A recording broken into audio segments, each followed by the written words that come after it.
So welcome guys, it's me, James Sahota.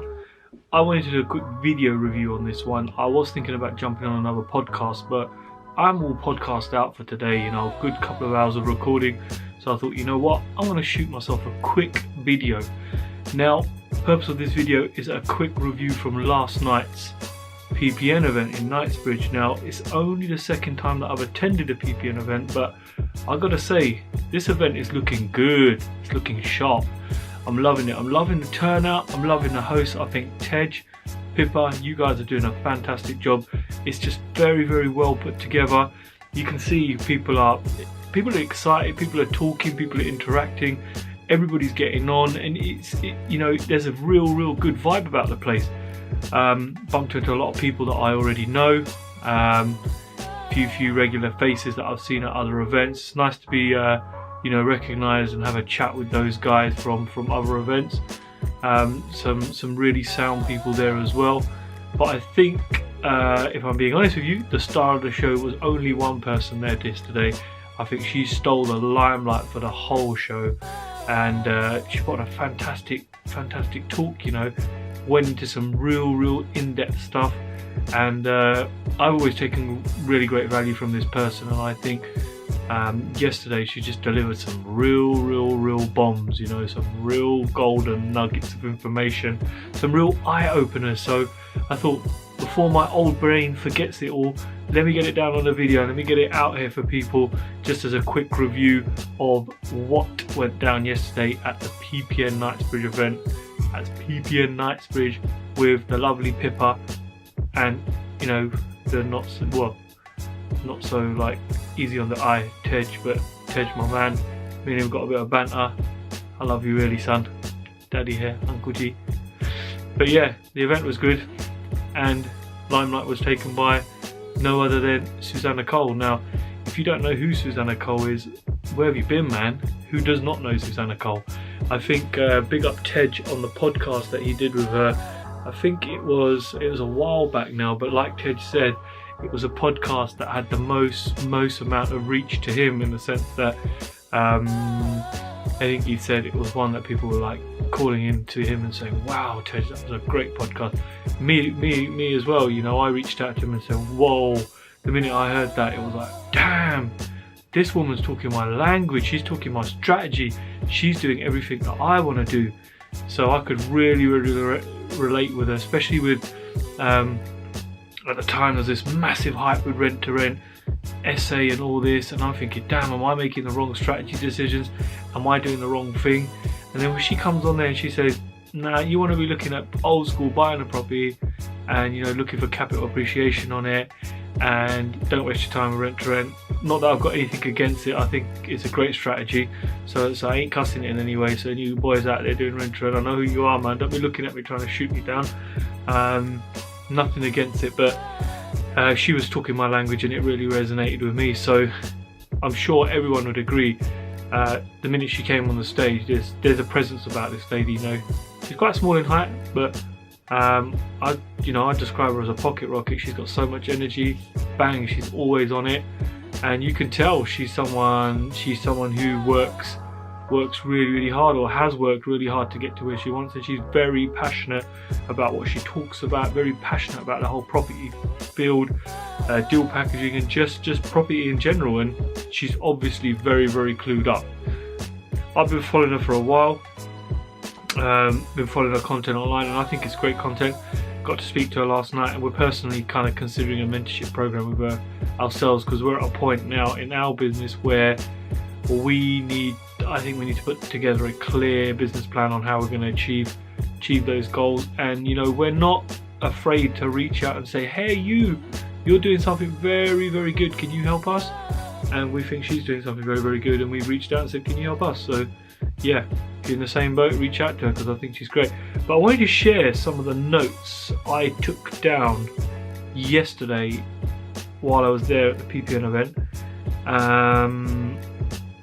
Some very valuable bits of information. Now, one thing that still sticks in my head 12 hours after the event is one of the things she said, if you are sourcing property on Rightmove for a deal, you're already too late.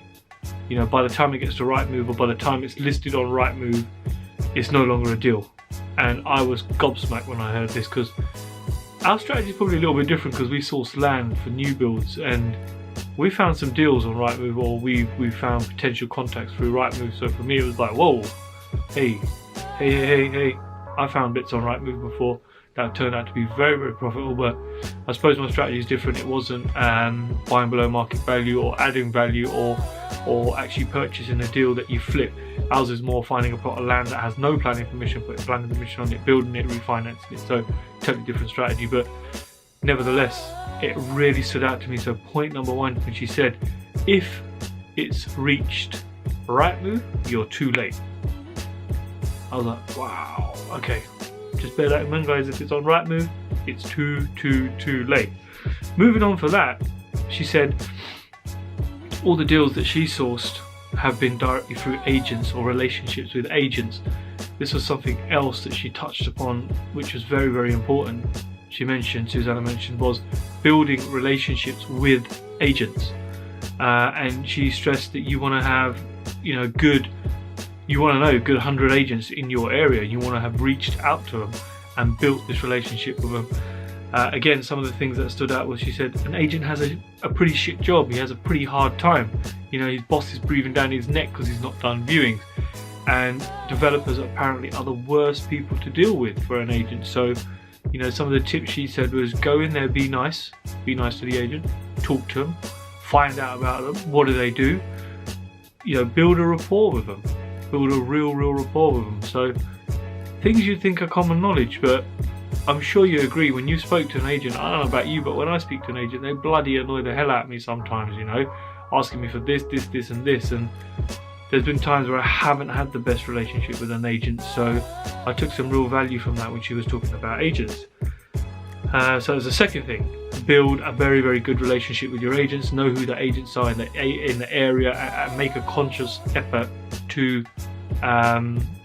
build a rapport and make sure they know who you are. Tell them what you're looking for, and you know, hopefully, or with time, you will get the deals coming through from them. Number three, she said a gold mine area does not exist. If somebody's telling you there's a gold mine area, there's no such thing as a gold mine area. 1 in 100 deals is below market value. That's 1 in 100 deals, so you may have to look at a lot of deals to find something that's you know, that's the one for you. So don't just give up on the first order. You're gonna have to do a lot of groundwork from what she was saying yesterday. You're gonna have to make a lot of calls, you're gonna have to do a lot of viewings for something to fall into place and be decent for you. The stats that she said, so for every 100 calls you make, you book 25 well, you get 100 calls you may get 25 viewings. You may offer on 21 of those, and you'll get 1 to 2 deals. That was a real eye-opener number 4 there. So she's almost saying you've got to make 100 calls for every 1 deal.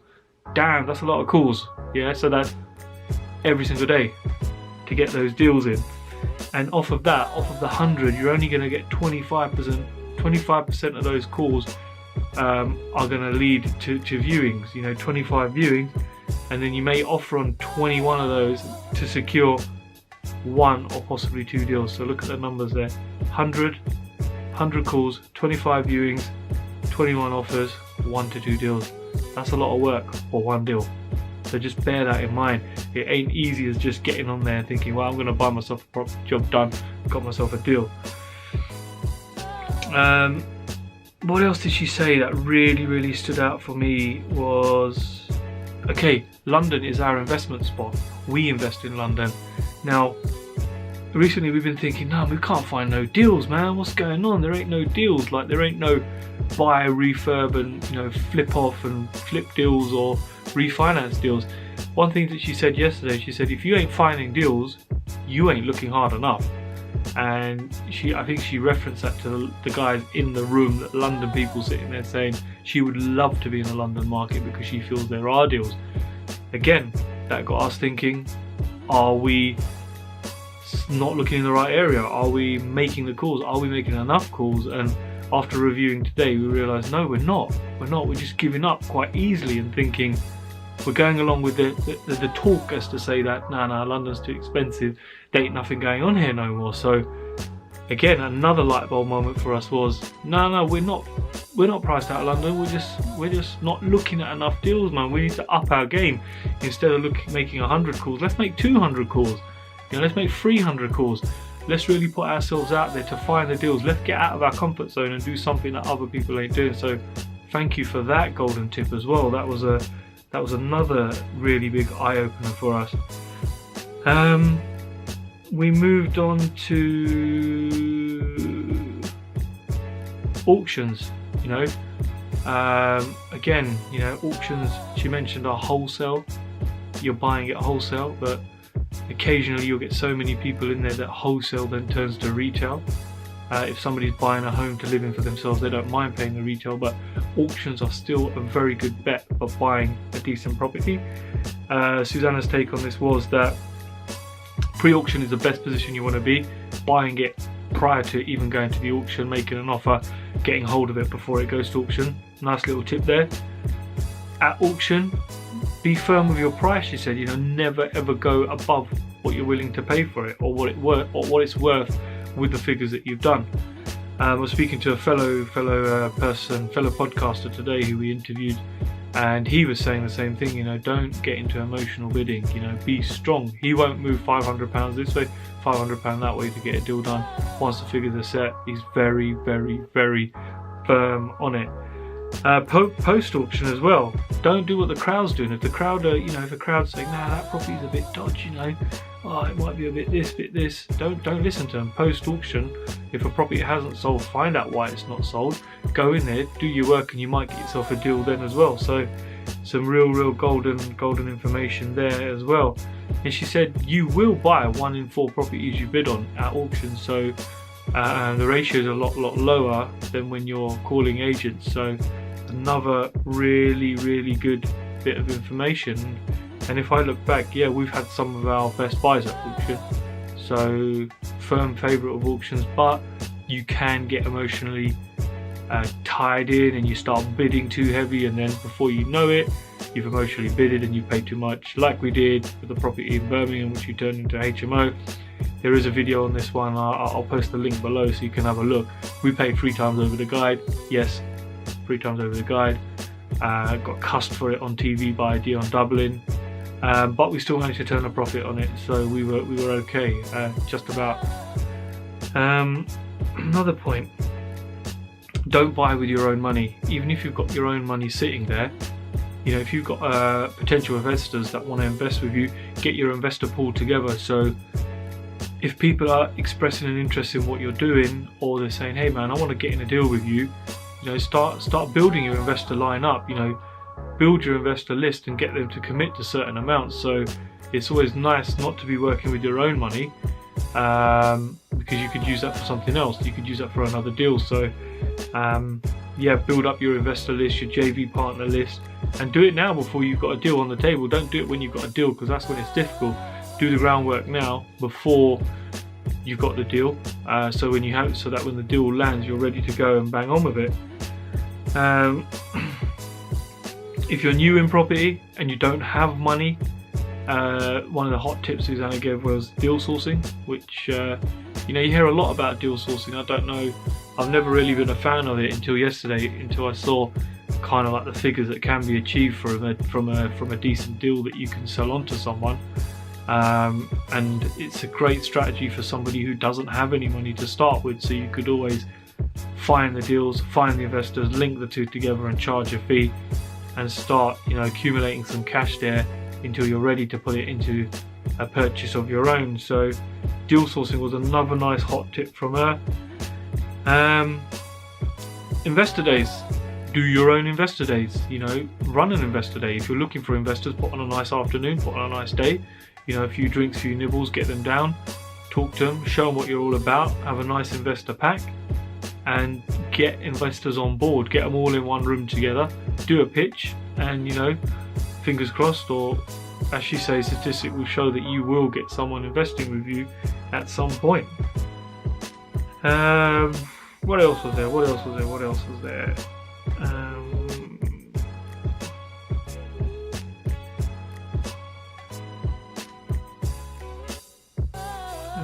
Okay, I think that's about it. Those were the golden nuggets that I took away from it. If anybody else took something else away from there, you know, feel free to share it below. But if you haven't checked out Susannah Cole, go check her out, man. She's got a wealth of free information on her website. I think the YouTube channel's great as well. There's a lot of stuff going on the YouTube channel, and there's a lot of free information. So if you're new to this game, get on there, download the stuff, you know, have a look at it, see what it's all about. There's something for everyone, and I'm sure everybody who was there last night would agree that it was pretty banging, man. It was a pretty banging speech that she gave, and lots and lots of information, and there was huge amounts of engagement from the whole audience. So just wanted to record this video and say thanks to Susannah Cole for doing that at PPN, and thanks for putting on such a great event.